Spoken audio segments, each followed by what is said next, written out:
Hello इकोनॉमिकन्स, मेरा नाम है गौरव। स्वागत है आपका हमारे चैनल इमेजिन एंड स्टडी पे। तो चलिए शुरू करते हैं। तो जो हमने पिछले वीडियोस में देखा था, हमने पिछले वीडियो में एजम्पशंस ऑफ डीएमयू देखे थे और उसके पिछले वीडियो में हमने देखा था कि डीएमयू असली में होता क्या है। तो पिछले वीडियो में हमने एजम्पशंस ऑफ डीएमयू देखे थे, जहाँ पर मैंने एक कोड भी बताया था जो कि था एचडी स्क्रीन, और उसके निर्भर हमने पूरा लॉ जो था वो पूरा क्लियरली एक्सप्लेन कर लिया था बहुत ही ईजिली। तो पहले अगर आपने वो वीडियो नहीं देखा है तो पहले उस वीडियो को देख लीजिए, जिसका लिंक आपको डिस्क्रिप्शन में या फिर ऊपर आई बटन में मिल जाएगा। तो चलिए शुरू करते हैं। आज का जो हमारा टॉपिक है वो है exception to the law of diminishing marginal utility. Means आज हम लोग देखने वाले एक्सेप्शन ऑफ डीएमयू। तो सबसे पहले देखते हैं कि एक्सेप्शन आखिर होता क्या है। तो देखिए, हमने एजम्पशंस देखे थे। तो प्रोफेसर अल्फ्रेड मार्शल ने हमें क्या कहा था कि जो भी डीएमयू के जो एजम्पशंस थे, जो डीएमयू का लॉ है वो तभी वर्क करेगा जब आप उनके एजम्पशंस को फॉलो करोगे। फिर भी कुछ कंडीशन ऐसे आते हैं या फिर कुछ टाइम ऐसा आता है जहां पर उनके एजम्पशंस भी रॉन्ग साबित हो जाते हैं और उसे हम लोग कहते हैं एक्सेप्शंस। तो आज हम लोग देखने वाले हैं कि किस तरह एक्सेप्शंस ने उन एजम्पशंस को रॉन्ग साबित किया है। तो चलिए शुरू करते हैं। Exception to the law of diminishing marginal utility. तो यहाँ पर टोटल 5 एक्सेप्शंस हैं। तो उन 5 एक्सेप्शंस को याद करने के लिए मैं आपको एक कोड बता देता हूँ, जिससे वो याद करने के लिए बहुत ही ईजी हो जाएगा। तो वो कोड कुछ इस तरह होगा। आजकल सभी लोग इंस्टा यूज़ करते हैं, तो वहाँ पर आप लोग हैशटैग यूज़ करते हो। तो यहाँ पर जो हमारा कोड है वो है हैश मैप। तो यहाँ पर हैश मैप में जो हैशटैग है उसका H काम में आएगा और मैप का MAP तीनों भी काम में आएगा, जहाँ पर M जो है वो 2 टाइम्स होगा। तो यहाँ पर कोड्स के आधार पर देख लेते हैं कि कौन कौन से पॉइंट्स होने वाले हैं। तो यहाँ पर हैशटैग का H जो होगा H फॉर हॉबीज़, उसके बाद मैप, तो M जो है वो 2 टाइम्स है, एक बार है माइसर के लिए और एक बार है मनी के लिए। उसी तरह A जो है वो है एडिक्शंस के लिए और जो P है वो है पावर के लिए। तो ये था हमारा कोड्स। तो चलिए एक एक करके एक्सप्लेन कर लेते हैं। तो चलिए देखते हैं पहला एक्सेप्शन जो कि है हॉबीज़। तो सबसे पहले जो हमने डीएमयू में देखा था, हमने डीएमयू में क्या देखा था एक बार देख लेते। तो हमने डीएमयू में ये देखा था, डिमिनिशिंग मार्जिनल यूटिलिटी में हमने ये देखा था कि किसी भी चीज़ का अगर कंजम्पशन बढ़ाते जाएंगे तो उसकी जो आवश्यकता हमें या फिर उसकी जो रिक्वायरमेंट है वो धीरे धीरे कम होने लगती है। इस तरह से हमने डीएमयू के स्टेटमेंट में देखा था। लेकिन इस हॉबीज़ के साथ जो एक्सेप्शन नंबर 1 है हॉबीज़, उसके साथ ये होता है कि जैसे जैसे कंजम्पशन बढ़ने लगता है वैसे वैसे आपको उसकी ज़रूरत और लगने लगती है। तो चलिए देख लेते हैं हॉबीज़ में क्या दिया। In certain hobbies like collection of various stamps and coins, rare paintings, music, readings, etc.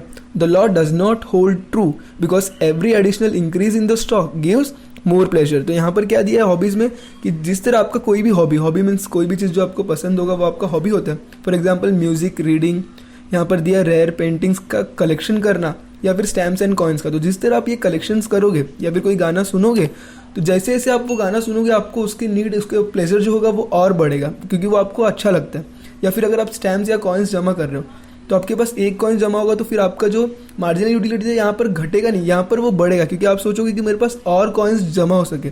तो यहाँ पर क्या हो रहा है कि जिस तरह एडिशनल इंक्रीज हो रहा है स्टॉक में, उसी तरह आपको प्लेजर जो हो रहा है वो बढ़ रहा है, ना कि घट रहा है। तो यहाँ पर हॉबीज जो था वो पहला एक्सेप्शन था जहाँ पर मार्जिनल यूटिलिटी घटेगी नहीं, यहाँ पर मार्जिनल यूटिलिटी बढ़ेगी। तो यहाँ पर क्या दिया है, this increases marginal utility, means marginal utility यहाँ पर क्या होगा, बढ़ेगा। However this violates the assumption of homogeneity and continuity. तो जो एजम्पशन हमने देखे थे होमोजेनिटी क्या होता है और कंटिन्यूटी क्या होता है, यहाँ पर वो लॉ जो होगा वो एप्लीकेबल नहीं होगा। तो ये था हमारा पहला एक्सेप्शन जो कि था हॉबीज। तो चलिए देखते हैं कि सेकेंड एक्सेप्शन क्या होगा। अब देखिए यहाँ पर जो अगला एक्सेप्शन है वो है माइजर। तो यहाँ पर माइजर क्या होता है, माइजर का मतलब होता है कोई भी कंजूस व्यक्ति, उसे हम लोग माइजर कहते हैं। तो यहाँ पर देखिए, in the case of माइजर every additional rupee gives him more and more satisfaction. तो यहाँ पर माइजर के लिए क्या होता है, कोई कंजूस व्यक्ति के लिए क्या होता है कि जितना एडिशनल रुपी वो बचा रहा है उससे उसे सेटिस्फैक्शन और बढ़ रही है। तो यहाँ पर देखिए क्या दिया है कि marginal utility of money tends to increase with an increase in his stock of money. तो माइजर के लिए क्या होता है कि जिस तरह से उसका पैसा बचता जा रहा है, वो जितना पैसा एडिशनल बचाते जा रहा है उसी तरह उसकी मार्जिनल यूटिलिटी रहती है वो यहाँ पर बढ़ती जा रही है। However this situation ignores the assumption of rationality. तो यहाँ पर ये जो है वो एजम्पशन था जो रैशनैलिटी, जहाँ पर हर एक पर्सन को रैशनल होना चाहिए, गुड पर्सन होना चाहिए, गुड थिंकिंग पर्सन होना चाहिए।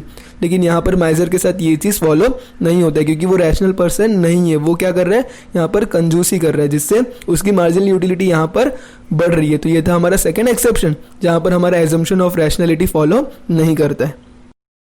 तो चलिए देखते हैं जो अगला एक्सेप्शन है वो है एडिक्शंस। तो यहाँ पर एडिक्शन मतलब किसी भी चीज़ की लत लगना। तो देखिए यहाँ पर क्या दिया, it is observed in case of drunkard that the level of intoxication increases with every additional unit of liquid consume. तो यहाँ पर क्या दिया है कि जो ड्रंकर्ड होता है, जो लोग दारू पीते हैं या फिर जो कोई भी नशा करते हैं जिसमें वो एडिक्टेड है, तो यहाँ पर क्या होता है, एडिशनल यूनिट मतलब जितना वो एक्स्ट्रा कंज्यूम कर रहे हैं उससे उनको जो मार्जिनल यूटिलिटी रहती है उनकी वो बढ़ती जा रही है। यहाँ पर वो घटेगी नहीं, क्योंकि उनको जैसे जैसे उसकी लत लग रही है वैसे वैसे उसे और कंजम्पशन वहाँ पर चाहिए। सो MU रिसीव्ड बाय ड्रंकर्ड में इंक्रीज। तो यहाँ पर क्या होता है, जो MU रिसीव हो रहा है जो कि DMU के लॉ के हिसाब से घटना चाहिए, लेकिन यहाँ पर वो बढ़ेगा। Actually it is only an illusion. This condition is similar to almost all addictions. तो यहाँ पर हर एक एडिक्शन के लिए यही चीज़ है। अगर आप कोई ड्रग्स ले रहे हो या फिर आप कोई भी गुटखा खा रहे हो तो उससे क्या होगा कि जैसे जैसे आप वो चीज़ कंज्यूम करोगे उससे आपको उसकी लत और लगेगी, मीन्स उसकी मार्जिनल यूटिलिटी आपके लिए और बढ़ेगी। तो यहाँ पर however this violates the assumption of rationality. तो यहाँ पर फिर से वो एक एजम्पशन को फॉलो नहीं कर रहा है जो कि है रैशनलिटी। तो ये था हमारा थर्ड एक्सेप्शन जहाँ पर हमने देखा एडिक्शंस जो कि लॉ ऑफ DMU को फॉलो नहीं कर रहे हैं। तो यहाँ पर जो चौथा एक्सेप्शन है वो है P फॉर पावर। तो यहाँ पर देखिए क्या दिया है, this is an exception to the law because when a person acquires power his lust for power increases। तो यहाँ पर क्या दिया है कि एक बार किसी इंसान को थोड़ी पावर मिल जाती है तो उसे और वो बढ़ाने की चाहत में मर जाता है, मीन्स उसे और पावर चाहिए। he desires to have more and more of it। तो वो सोचता है कि मुझे और ज़्यादा पावर किसी तरह मिल जाए। however this again violates the rationality assumption। तो यहाँ पर ये फिर से rationality assumption को फॉलो नहीं कर रहा है। तो फिर से ये जो एक्सेप्शन है जो कि ये चौथा एक्सेप्शन दैट इज पावर, ये फिर से DMU के प्रिंसिपल को फॉलो नहीं कर रहा है, क्योंकि यहाँ पर उसे वो चीज़ को और बढ़ाना है, उसे नहीं कि उस चीज़ को वहीं पर स्टॉप करना है। क्योंकि यहाँ पर मार्जिनल यूटिलिटी जो होगी उसके लिए यहाँ पर वो घट ही नहीं रही है, उसके लिए यहाँ पर सिर्फ वो बढ़ती चली जा रही है। तो यहाँ ये चौथा एक्सेप्शन है दैट इज पावर। तो यहाँ पर M से 2 थे, क्योंकि हमने कोड में देखा था हैश मैप जहाँ पर M जो था वो 2 टाइम्स था।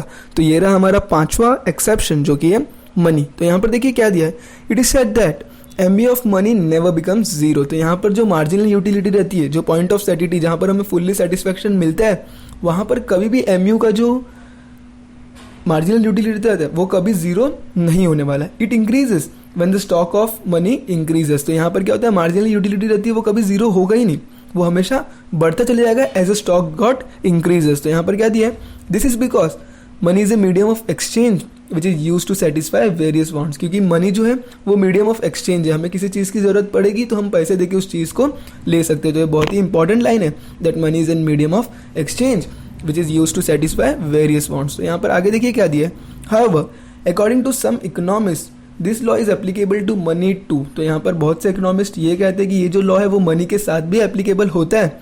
For example marginal utility of money is a more to a poor person than to a rich person. तो यहाँ पर एग्जाम्पल में क्या दिया कि जो मार्जिनल यूटिलिटी पुअर के लिए रहती है वो ज़्यादा रहती है as compare to rich person के लिए। तो ये था टोटल 5 एक्सेप्शन जो कि लॉ ऑफ DMU के एजम्पशन को फॉलो नहीं कर रहे। तो यहाँ पर हमने टोटल 5 लॉज देखे, उसके लिए एक कोड भी देखा था जो कि था हैशटैग मैप, जहाँ पर हैशटैग का सिर्फ H था।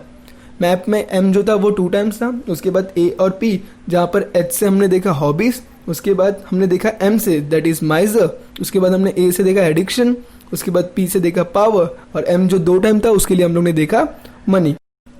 तो अगर वीडियो पसंद आया तो वीडियो को लाइक करो, शेयर करो और हमारे चैनल को सब्सक्राइब करो, क्योंकि आपका एक subscription means a lot for me. Then thank you and bye bye.